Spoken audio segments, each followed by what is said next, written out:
Hey, everybody. Welcome back to another episode of Who We've Become. I have today's guest on, a good friend of mine back from fourth grade. So we're going on about 30 years right now. We've known each other. My good friend Carmen. And she's on today to kind of talk about, very briefly, touch base on what kind of led her into kind of a process of more meditation and to cope with stress and dealing with her anxiety. And then somewhere along the line, when that stopped working, she had to pivot to another type of another outlet to cope with stress and depression and a lot of stuff that she was going through. So we're going to kind of talk today about the aftermath and what she did to cope with her situation in the first place, what happened that caused that to kind of break down, what she did to kind of pivot to something else, and then how she looks at life now. So with that being said, Carmen, thanks for coming on today. Hey, Brandon, thanks for having me here. I'm really excited to share my story. So how are you doing? Where are you living right now? You're I'm Central in the California? Central Coast. Yeah, San Luis Obispo. We've been here a couple years now. Nice. And you have a daughter, I right? have one daughter. She's 3 going on 4 next month. Yeah, Oh she's yeah. amazing. My youngest is 2 going on 3. And right now he's finding his voice. So when he Oh, doesn't get yes. his way, he's in that kind of screaming mentality. So Oh, yeah. I so know all we're about that. yeah. Yeah, so we're kind of working on that. And it's interesting having 2 older siblings to kind of help him because I'm noticing that their bad traits he's picking up on. So Mm-hmm. having that kind of conversation now with a 13-year-old and a 9-year-old of like, hey, yeah, you gotta watch what you say. You gotta watch how you act around your youngest because or your younger brother because he learns everything and he's Yeah, picking they're up little on a lot of sponges. stuff. So Yep. so with that being said, that kind of segues into what we're trying to do with the podcast and how how we interact in everyday life. There's always ups and downs. There's always peaks and valleys. And when we fall into those deep, deep valleys, how we pull ourselves out of it. And then especially like someone like yourself, and when I had on Blake and myself, we all have kids. Mm, So that affects our relationship with our kids too. So we'll kind of drill into that down the line, but just kind of start us off with uh, just you don't have to touch briefly on what kind of happened in the past, but it's more the podcast is more for coping mechanisms. yeah. That you went through a tough time, it caused you to suffer a lot of potentially depression, anxiety, any sort of crazy emotions that didn't make you feel normal.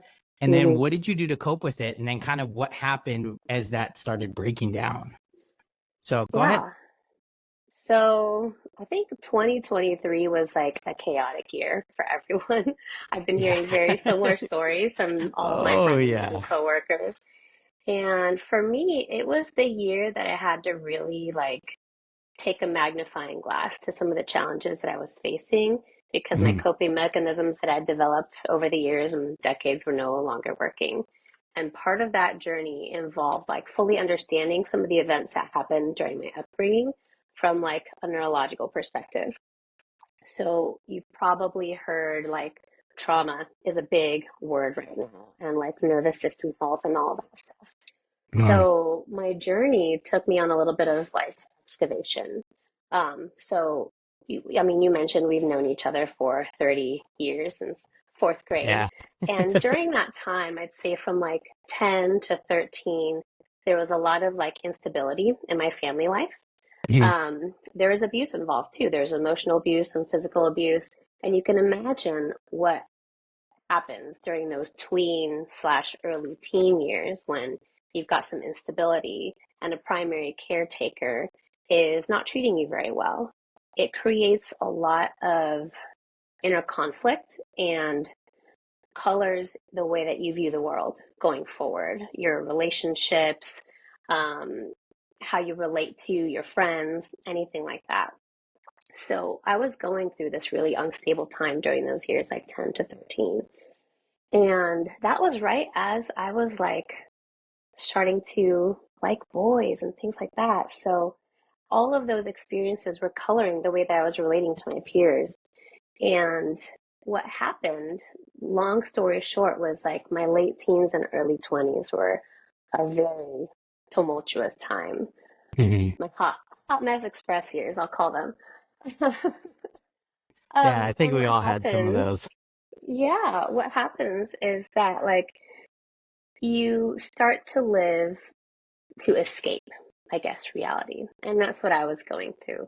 A lot of my behaviors at that time were really impulsive, like, and I just wanted to escape myself and the feelings that I was having, um, unbeknownst to me, caused by some of the events of my childhood that had conditioned my nervous system to respond in a particular way. And now, in hindsight, we know that that is basically living in fight or flight, in a constant state of fight or flight. Like that becomes your baseline because that's Uh-huh. your environment that's supposed to be safe. So that was like a solid decade of just like poor decisions, hurting people, being hurt by people. Um, and then in my late 20s, I made a big move up to Santa Cruz. And that move was life changing. Um, you've probably heard the term dark night of the soul. I definitely went through a dark night of the soul during that time. Um, nothing that I had like planned for this move panned out the way that I wanted it to pan out. You know? And I was like, what is going on? Like, I I have zero control over my circumstances right now. And it was that very dark moment of surrender that opened my eyes to there are other possibilities out there. And at that time, I had been practicing yoga for like about 5, 6 years or so since college, but like very sporadically.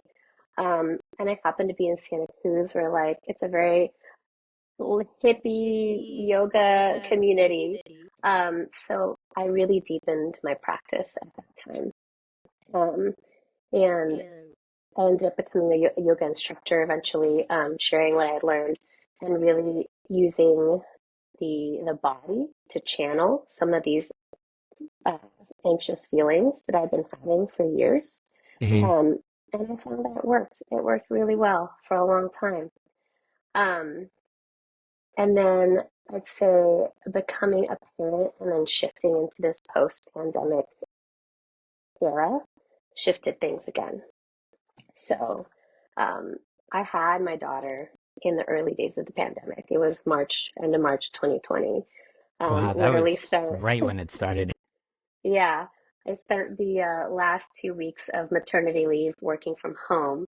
Um, and we didn't know like if my husband could come into the hospital with me. Like obviously there's the specter of disease present, like when you have a newborn with no immune system. So that was very challenging. Um, and those first 2 months of our daughter's life, when you normally have family members around to help you with the baby, with yourself, it was just the three of us. No visitors, like complete isolation. So you can imagine like the challenges of having a newborn on your own, no support on the one hand, but that silver lining was that the three of us are like the tightest little unit. We are so bonded because of Yeah. that isolation that we were forced into, but that really solidified our connections. So I love that. That is the blessing of the pandemic. But a lot of things changed for me during that time. I went from working in an office 5 days a week to being fully remote, which I'm still fully remote now, 4 years later. Um, I completely stopped teaching yoga. Many of the studios that I worked at closed indefinitely. And then we moved. So I ended up trying to find community in a place I'd never lived in before while working remote. So not having like reasons to actually go out into the world and socialize. And as an introvert, that is very tempting to just stay home and not Yeah. socialize. And I was feeling very isolated. I was doubting the decision to move here. I had been in the Bay Area for a decade at that point, and I loved it and I missed it. And all of that culminated in 2023 with the loss of my aunt, who who basically raised me during the first 4 years of my life, with my mom, of course, but she was my other primary caretaker at that time. And she had been suffering dementia for about 7 years, and my mom had been her primary caretaker during that time. She moved from Puerto Rico, where we're from, to Orange County. And me living far away, I was like more of a spectator to this, but like there was still some involvement in that caretaking process. And um, during the final weeks of her life, we went down there and like I gave her our blessing to depart. And so when that happened, something really shifted in me. And it was like all of the anxiety and feelings that I had been holding behind this dam just came flooding out. Uh, And for me, the way that that manifests is really in physical symptoms. I've had a chronic pain condition for about a decade as well, which is another symptom of like traumatic experiences and a dysregulated nervous system. And so I was experiencing a lot of chronic pain, fatigue. I like to call it the Chihuahua shakes, where I just like I can't sit still. I get yeah. so nervous, I can't sit still. And it was affecting all areas of my life, my work, my marriage, my relationship with my daughter. I had a shorter fuse during that time. And my regular yoga, meditation practice, and all the tools I had in my toolbox was just not enough anymore. Um, so I had to do something different. And that's when I began learning about psychedelic medicine and what a revolutionary therapy that is for anxiety, for resistant depression, for PTSD. Um, Now the challenge there is it's still in many places a Schedule 1 drug, but that's changing. So I went through this journey, and I'm really excited to kind of be like, I guess you could call it one of the pioneers in this, to share my experience and the changes that are coming in the legal landscape for these kinds of medicines, because they really are life changing. Now, how when you were like taking the medicine, like what what were the personal effects? Because, like you said, kind of pioneering this new approach to handling some mental health traumas, right? Hmm. It's you see a lot. Like I can watch on the news, and I can see documentaries, and I can watch different things that talk about this kind of treatment, and it's one could look at it more as hearsay, especially because of the fact Hmm. that there's so little going on. And so to have you on that's a personal friend of mine, there's more trust there. And I'm sure a lot of listeners, friends and family that we have are people that have more trust in Hmm. listening to something more intimate and more serious. So when you were, I guess you can say, partaking in the medication or partaking in the process, what what is special about that process in your eyes that Hmm. really kind of took you from meditation is the way to go, like you were in the past, meditation and yoga, to this is giving me something completely different. Like what are the different Yeah. dynamics between the two that make you kind of really feel that, hey, taking this medication or going through this process like really helped me out? Like why did Yeah. yoga and meditation not work as opposed to something like this? Yeah. Well, I'll start by saying that the yoga and meditation still works and is still a crucial part of my mental health like regimen. Um, However, it requires a lot of discipline and time. And it's, I would say, a slow acting therapy. Hmm.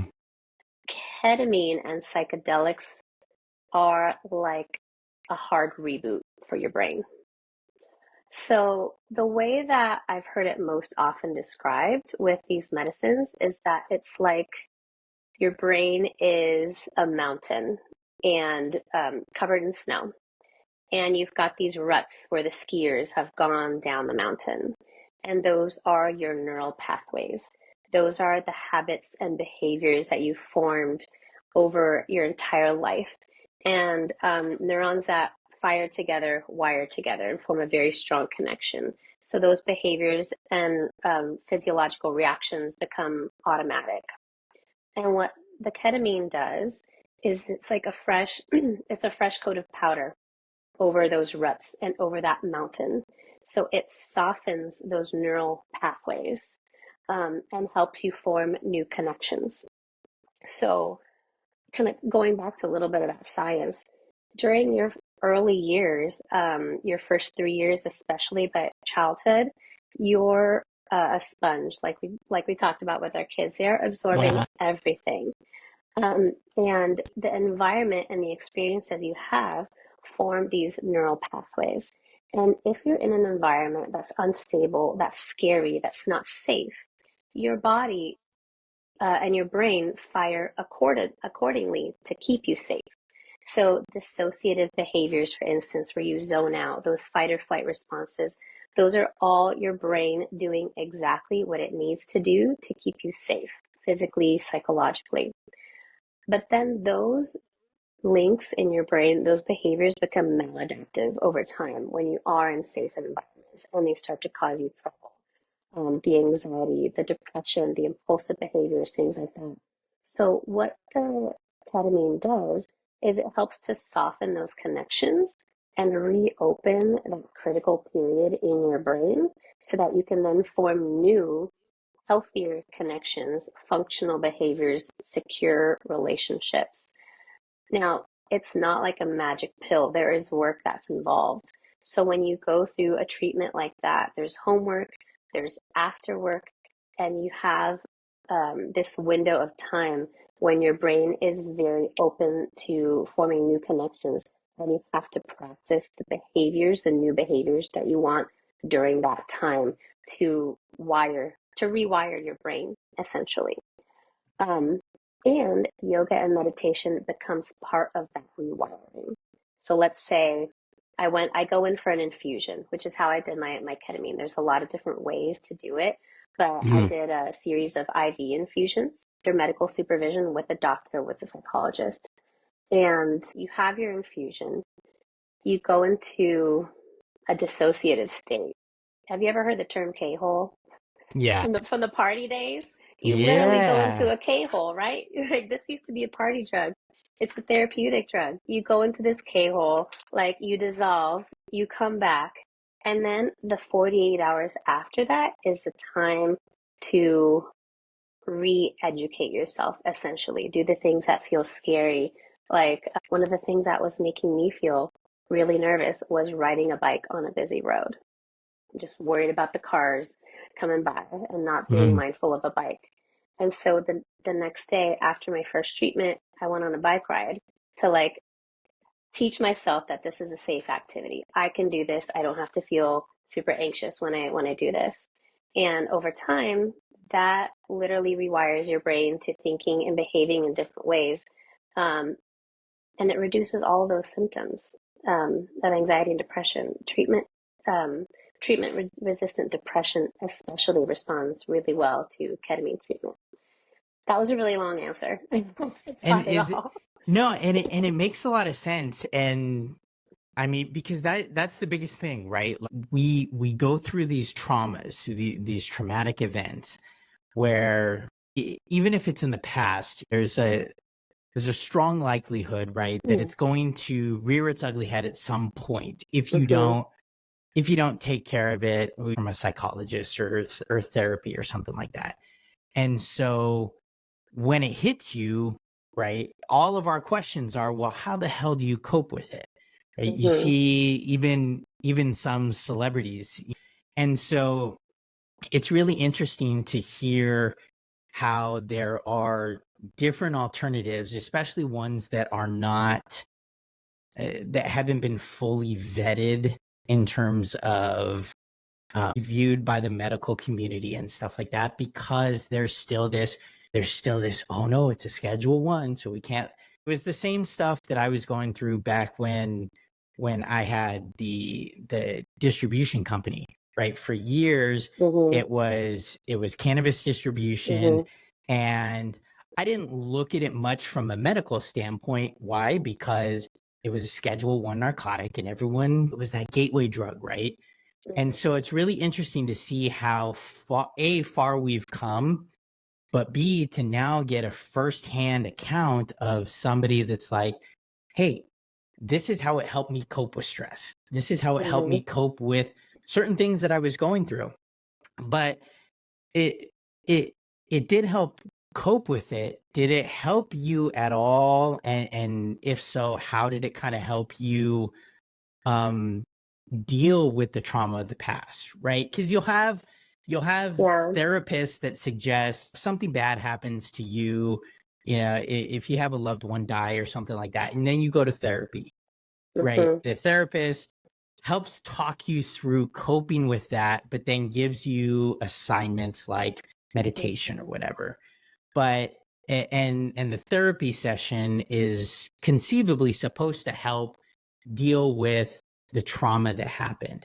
So Mm-hmm. with the treatment you went under, I know you talked about the coping mechanism, or how it helped you cope with a lot of the depression and anxiety and stuff like that, especially like the bike ride and stuff. Does it help you at all kind of bring up some of that trauma from the past and help you deal with it in a much more calmer manner? 100%.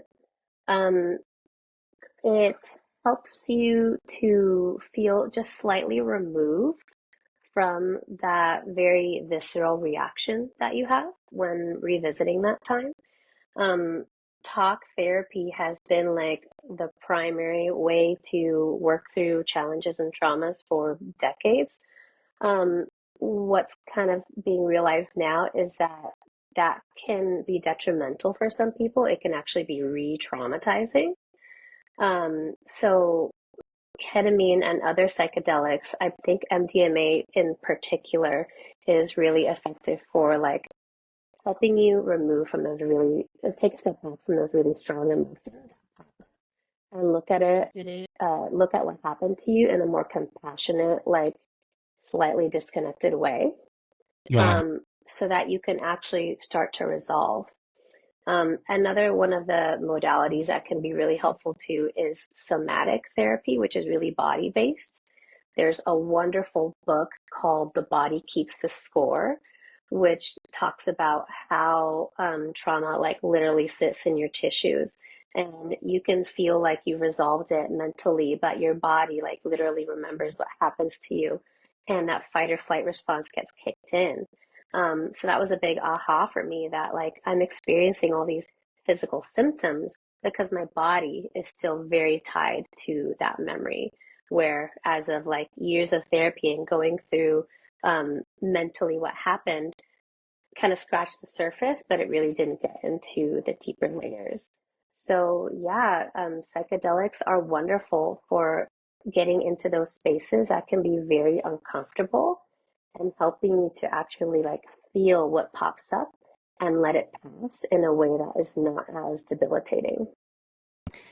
And how, like, so let's say fast forward 5 years, right? Your daughter's in school. We all know they all go through Red Ribbon Week, right? They go through the drug free week and all that. Let's say this is still being there's still a medical treatment that's being explored, right? I mean, Mhm. we've been California's, I mean, how many states? There are 30 plus states that have that where cannabis is legal, and it's been legal Mhm. for in some states for 7 or 8 years, but it's still not federally legal, right? So that kind of shows how slow, especially a treatment like ketamine or MDMA or something like that, especially shows how long that's going to take till we Mm-hmm. get widespread approval. So let's just fast forward 5-6 years where your daughter comes home and she's heard you through bits and pieces talk about this type of treatment and brings up the fact that, hey, this is a drug that we're not supposed to take. What Mm-hmm. is your kind of, or even family members right now? Like if you were to bring it up to family members or if friends of ours hear it and they're like, oh no, that's still like a bad thing. Like what's your response to them Yeah. in regards to, hey, you shouldn't be doing this because remember, it's still a Schedule 1 narcotic and blah, blah, blah, blah, blah. Yeah. Well, I always like to come to people with the facts. So, uh, there is currently a state bill up for a vote by Gavin Newsom in California to change. Don't quote me. Um, either change the schedule of the drug or like legalize it for therapeutic use. Ketamine is already legalized for therapeutic use, and now that's going to open up the door for other psychedelics like psilocybin, MDMA, and others. And there's a wonderful organization called MAPS, based out of Santa Cruz, that has done a lot of work to advocate for changing the laws around this. So, in 5 to 6 years' time, I hope that this is all legal and a regularly used form of therapy. Now, if someone were to express their negative views about what they believe the legality should be about these drugs, whether they're dangerous or not, um, they're obviously entitled to their beliefs, but the research is there, the facts are there, um, and there are so many other substances that we deem societally okay, that can cause more damage to our bodies and brains than these drugs do, that I would encourage them to like really learn about this. I mean, you've been sober for a long time. Alcohol is quite detrimental to our nervous systems, and it's the most socially acceptable drug out there.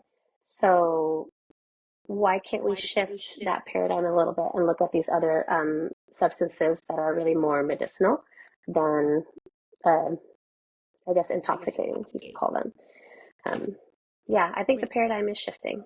Well, yeah, and like aside because obviously one of those really bad ones. Hmm. There's a lot of even a lot of people I met when I was first getting sober. A lot of them, my wife included, their vices were prescription pills, and that's Hmm. what I'm finding more and more these days are prescription pills. And then obviously, Oxycontin, that if you're taken off of that, that's when they switch to those, you see some of those people out there, Hmm. throw in and stuff like that. But it is, Hmm. it is interesting. And this has been something, Emily and I and my wife and I have talked about for a long time. And that's kind of led me to where I am personally in terms of being that what they call that California sober, is Hmm. because when I was going through a lot of that stress, I couldn't sleep. I had a really bad time sleeping Hmm. because I just had that feeling of not being wanted, because I Hmm. couldn't get a job. I was applying for everything. I was overqualified for some positions and nobody would call me back. And so I started developing those feelings, and that anxiety got to my head Hmm. every single night. How am I going to pay these bills? How am I going to get a job? What am I going to do?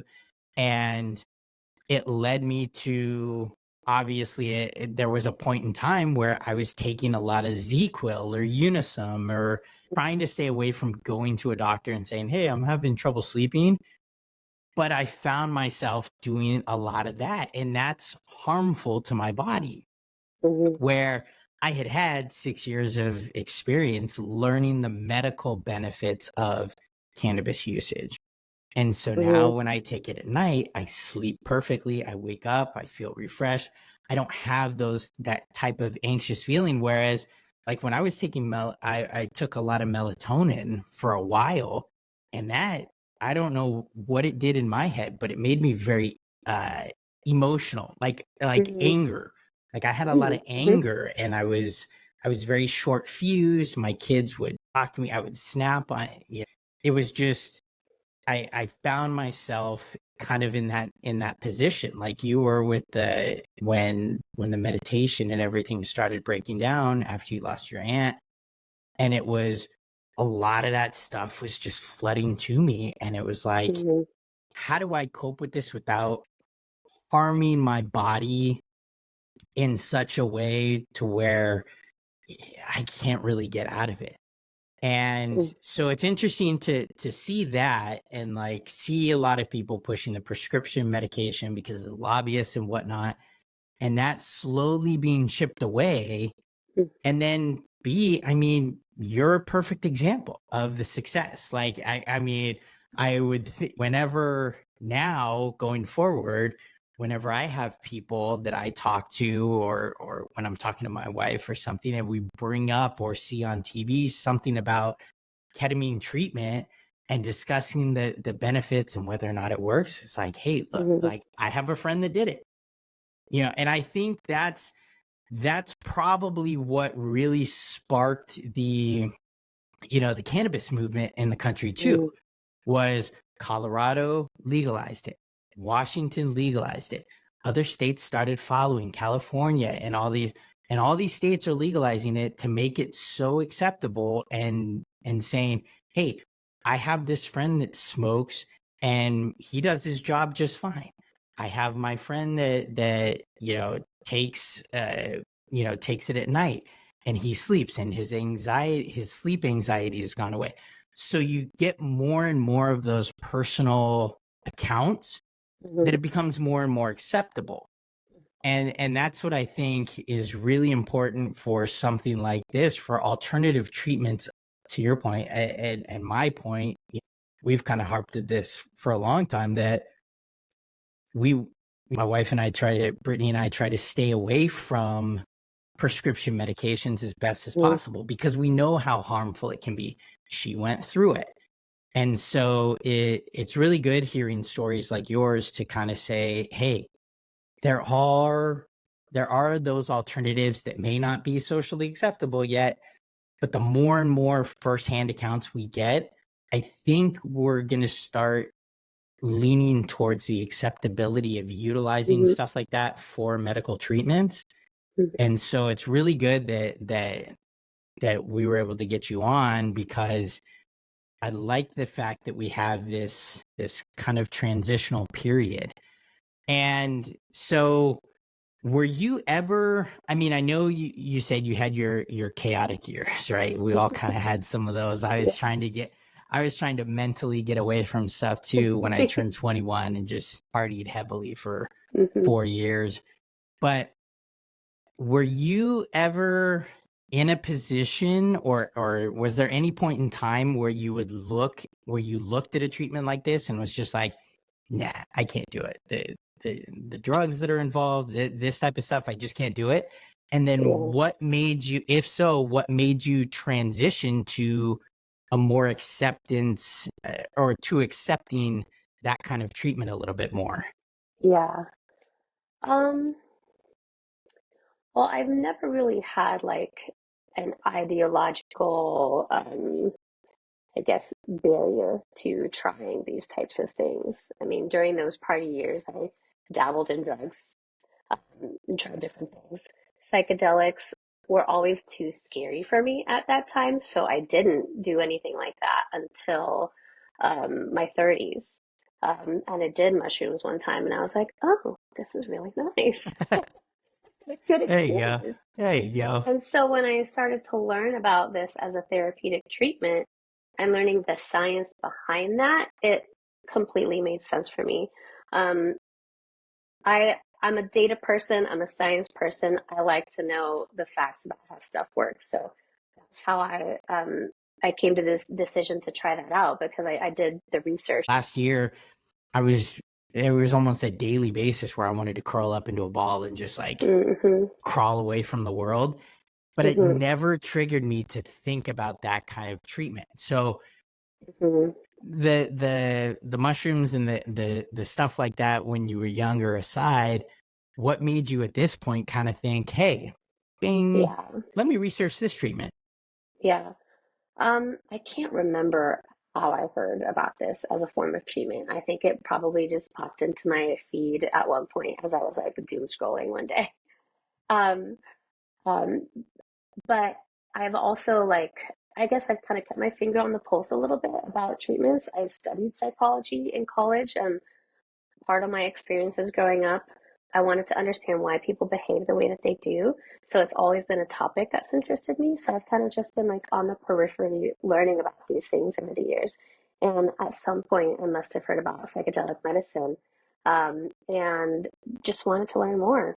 There's a great documentary on Netflix by Michael Pollan called How to Change Your Mind. Highly recommend for anybody who's curious about that. That goes through some of the substances and how they actually are therapeutic and some of the roots where they came from, indigenous roots, um, where societies have used these medicines for hundreds and thousands of years, and now we're kind of rediscovering them. So yeah, I think I've always kind of kept an open mind and been hearing about this stuff here and there. And when I noticed that my arsenal of tools no longer worked, I mean, you have to try something different if you want a different result. How did your husband take it? What did he think when you were like, hey, I'm Oh, going he to was try all some about ketamine treatment? it. Really? That's He was all cool. about it. Yeah. I That's mean, really cool. the first time I did mushrooms was with him. So he knows what a psychedelic experience is like, and he's very open to that sort of stuff as well. And he was very supportive of me going through that process. And how did you talk to your family at all about it? Like, how did, I mean, I'm kind of curious to see different communication Yeah. responses from different people you were talking to. I mean, it's there's work involved, there's Hmm. family involved, there's your immediate family with your husband, which we already kind of talked Hmm. about. How did society, your bubble of society, how did they respond when you were Yeah. kind of talking to them about it, or did you talk to them about it? Yeah, I've told several people in my life. My immediate family knows, mom, sister, brother-in-law. Several of my coworkers know that I went through this. I have an awesome team that I work with, an awesome boss, and they're all very open-minded. So there was never, I never had a fear that it would affect me in a negative way in work. Um, and my family was very curious and accepting of it as well. So I've had positive responses all around. Um, and as far as work goes, like I'm in HR. We tend to be looked at as like the police or the principal's office at work, but Right. um, our team functions very differently. Um, so we all have these progressive views about mental health and relationships in the corporate space. Um, and the laws are changing. So, for instance, just this past January, a new law passed that says that employers cannot discriminate against potential employees and candidates based on cannabis use. So, Hmm. testing for cannabis is no longer a thing, really. Um, and that is only going to continue and extend into the psychedelic realm. So, I've had really positive responses with the people I've shared, and I hope that continues. And have you, I mean, because eventually one of these days you're gonna broach the subject, or maybe not, but the subject might be broached with your daughter when she gets a little bit older. But it, how does it how does it affect your outlook on society in general, right? We are so in pretty much every every podcast we've had, it, I briefly kind of bring up the way that society is right now, right? Mhm. We're really angry society. A lot of people are just it's become obviously very political. It's no longer racial, or the person looks different, or I mean there's bits and pieces of that, but a Mhm. lot of the anger and violence in today's society, at least from what I see, is politically based. Mhm. And how does it affect your outlook on potential activism or potential communications or wanting to kind of get involved with just communicating to a group that, hey, I'm a perfect example of the health of this? Like, there's a lot of, the past podcasts were more societal based situations that happened to them. Yours is a little bit more personal, where it was like a childhood trauma and kind of come to Mhm. that. But being able to kind of get into this more peaceful mindset and this kind of relief of anxiety and depression through your different treatments, Mhm. has it allowed you to take a different look at society with a more calming state? Or do you still kind of look at it like the world's gonna burn, whatever? Let's just go. Let's just enjoy the ride. Yeah, Like how do you kind of take a look at the world around you yeah, as you're kind of calming your mind state through this treatment? yeah. That is a really great question, and I think it's got a complicated answer, so I'm going to do my best to like talk myself through it because it's Let's not go. fully formed in my brain. So one thing that the treatment does is it disrupts old ways of thinking. And some people have asked me like, "Oh, are you just like so calm and zen right now?" I'm like, "Yeah, in some ways I am. In some ways I feel more passionate and more like upset about some of the things that are going on in the world because of the inhumanity of it. And I think it has given me more clarity and conviction about some of the ways that I see the world being dysfunctional and just cruel.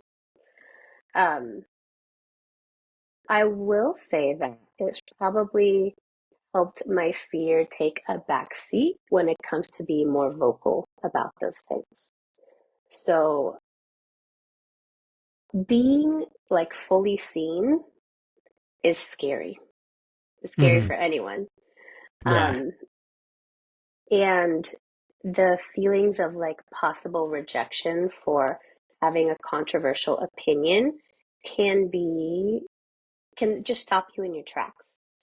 And so I feel like that fear is just a little bit dimmer now. I feel a little safer expressing a controversial opinion because I feel just more sure of myself. That being said, I am optimistic for the state of the world. that's good. If everybody could just do mushrooms, we would be in a very different There we place. go. Everyone would just calm down, man. That's what I see a lot. Oh, And I'm guilty. I got my three kids. I kind of snap at them when they bicker and fight and stuff like that. But I kind of see that mentality that you just kind of talked about in the world. It's like every time I see, and I try and minimize the political television that I watch these days. I mm-hmm. used to be really into it, but now I've kind of taken a back seat a little bit. But it's Yeah, the same same. thing. Like every time I watch it and I just hear people talk, I'm just even locally. Like we're going through stuff in Orange County and that Mm-hmm. we're going through stuff in the state and we're going through stuff in the country. I'm just like, man, people just need to calm down.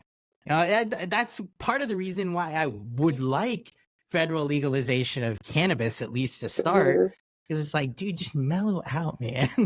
Yeah. But it's very interesting to kind of hear your outlook on the freedom that it's giving you to have a controversial opinion and be here on the podcast. I never, when I was going through my depression and stuff like that, it never dawned on me to think about that type of treatment. And when I posted, hey, I'm going to do a podcast, and people started responding back, it never dawned on me that someone like yourself would come up and say, hey, I'm going through ketamine treatment because of a lot of stuff that Mm-hmm. I've gone through. So it's very admirable that you're on here on video saying, hey, look, this is a controversial opinion. This is, this is something that I went through. Hmm. And so, and has it helped you kind of in your family life now too? I know you talked about the Hmm. calming mentality and how when the meditation and the yoga was breaking down, how it affected your interaction with people in terms of, you know, being short fused and different stuff like that.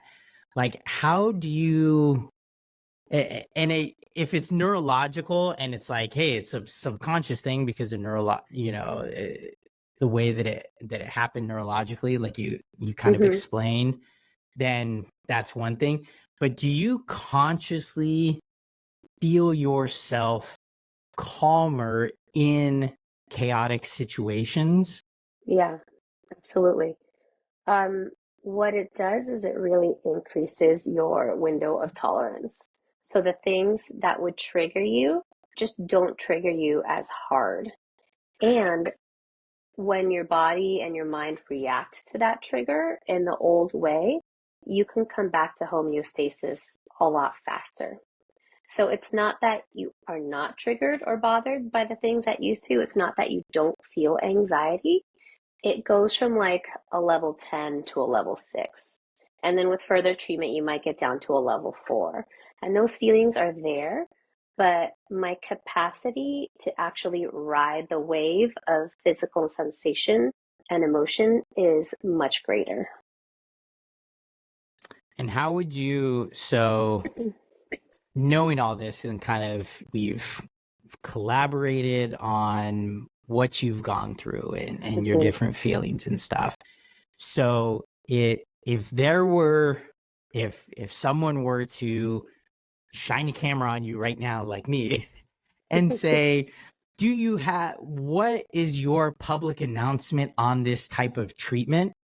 Yeah, What would you reply? Like,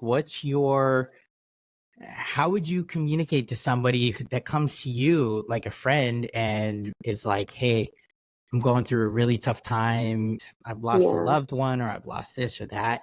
How would you kind of I don't want to say convince them, but how would you promote your type or that type of medical treatment to yeah. somebody who's really going through a tough time? Well, I think the first thing I'd say is there's nothing wrong with you. Something happened to you, but you are not wrong. What you went through and what your mind and body did to adapt to that very stressful situation is exactly what you needed to do. So your body is smart. It is always trying to keep you safe. So what you went through and the changes that your body and mind went through to keep you safe are normal. And then it is also malleable and changeable. This does not have to be a permanent state. Um, our brains are capable of change, our bodies are capable of adapting. And so, if this is a journey you want to go on, consider all of your options. Give yourself the best chance to make it to the other side and be the person that you want to be and function in the world the way that you want to function. Um, and now, with the legal landscape changing, the doors are opening up. Um, it's not something to be afraid of. It's life changing, and all things are possible. And what because I'm kind of curious and I'm kind of taking this backwards a little bit. But when you talked about, so you talked about your aunt passing away, and Hmm. then you kind of saw a shift in your mentality and certain things not working, especially with COVID and all that stuff. Like you had kind of lost your way in a sense. Hmm. What at, can you pinpoint at what what your feeling was or what was going on in your life at the time Mhm. when you decided enough is enough. Like for me, it was December 21st. I woke up Mhm. January 1st, 2024, and I'm like, I am sick of this shit. I am sick of feeling the way that I'm feeling. I've been going through this always me for the last 13 months, and I finally have a job, but I still am missing something. Like I lost who I was over that Mhm. last year. Like I'd always been somebody who's really outgoing, really friendly, really communicative, but I just did not want to deal with anybody. And for Mhm. me, it was kind of a New Year's resolution type of thing that made Mhm. me turn it on and say, I'm sick and tired of being sick and tired. And I have always wanted to do a podcast. So that's why it kind of transitioned perfectly. But can Mhm. you pinpoint kind of a feeling or a moment in time when you were just like, dude, enough is Yeah. enough. I got to figure something out. Yeah. I mean, when my aunt passed away, I think it was the day before Mother's Day of last year, 2023. And that following week, I had a big summit to go to for work. And I had to decide whether I should like hang back and tend to myself and how I was feeling about her passing, or go to this really important summit, um, and like be out in the world publicly while I'm feeling this really deep grief. And thankfully, I have a wonderful team. And so I felt comfortable going there and just being real about it, um, and letting them know what had happened and letting them support me. But while I was there, I felt like a hot mess. Like those Chihuahua shakes I was talking about were on an 11. I Mm. could not stop shaking. I was having trouble eating. I couldn't sleep. I was just like a, a literal nervous wreck. And I was tired of feeling that way. And things are going to happen in life all the time that dysregulate you. And I could just not come back to center. And yeah, I was just really, really tired of feeling completely dysregulated and incapacitated and not being able to function at my best.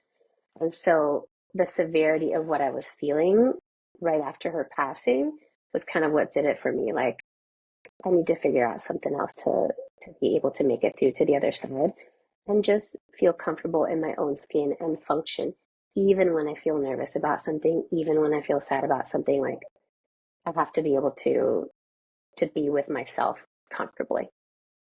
Has it helped with because I know you talked about kind of being an introvert.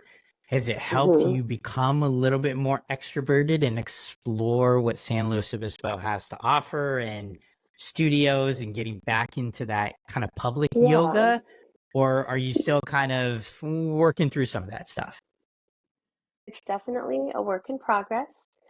I will say that I'm saying yes to more opportunities to like get out there. I think a lot of us are feeling that way post pandemic anyway, so being an introvert on top of that and having anxiety makes it extra difficult. But yeah, I am saying yes to more opportunities to connect and just feeling much more sure about myself when I go out into the world.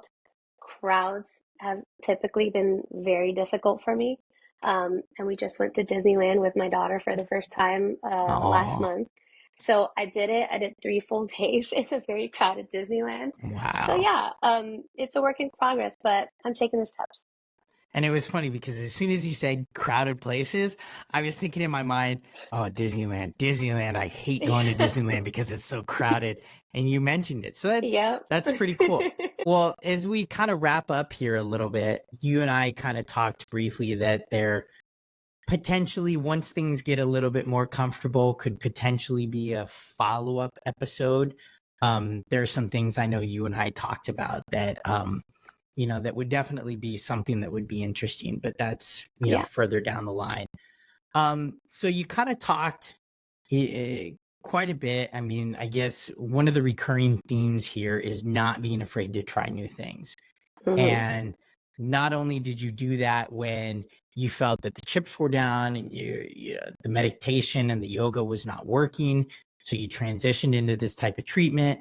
It was communicated in kind of your public service announcement to people of saying, hey, don't be afraid to try new things. Don't be afraid of these type of treatments.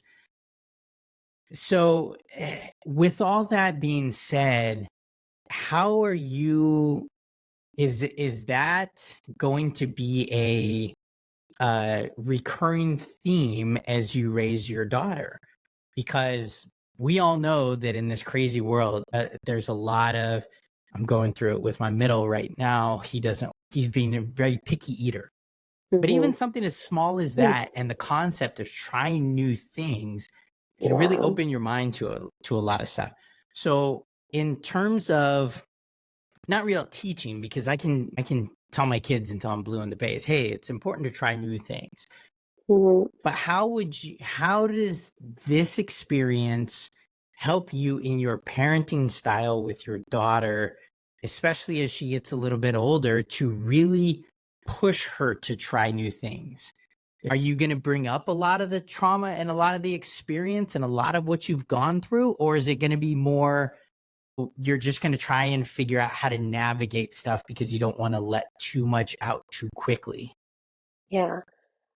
Eventually, she will know my full story, and it will probably be a series of conversations over the years in age appropriate ways. I think it's important that she see me as a whole person, flaws, challenges, victories, and all. So, yeah, she'll hear all of it. And like right now, she's only well, she's exiting toddlerhood. Um, but one of the things that I'm very aware of is to allow her space to feel her feelings, Mhm. fear included when she's trying new things, and that being brave to try a new thing doesn't mean that you're not scared, that you feel that fear and you do it anyways. And I think that's one of the biggest lessons I want to impart on her is that, like, feelings, emotions are transitory. And the longer we try to suppress and hold back, the stronger that they get. So to allow yourself to ride that wave is really important. Um, and that the way that we behave outwardly can look different from the way that we're actually feeling. So, yeah, I do want to encourage her to be brave and try new things and be scared, and this feeling will pass. You'll make it through. And with that awesome ending piece of advice, I always like it's kind of cool because there's a lot of this back and forth and there's a lot of communication, but then like it just seems like each one of my guests like have this one little last nugget at the end that's just like boom, super powerful. So with that, I thank you, Carmen, for being on. Thank you, guests, for watching and listening. And I definitely hope you got something out of this. And as I know we both have, it's always refreshing to kind of just get stuff out. And so I hope that the guests have enjoyed the podcast. Thank you again, Carmen, for being on. It's been a And pleasure. with Thank that, you. we'll say see you later.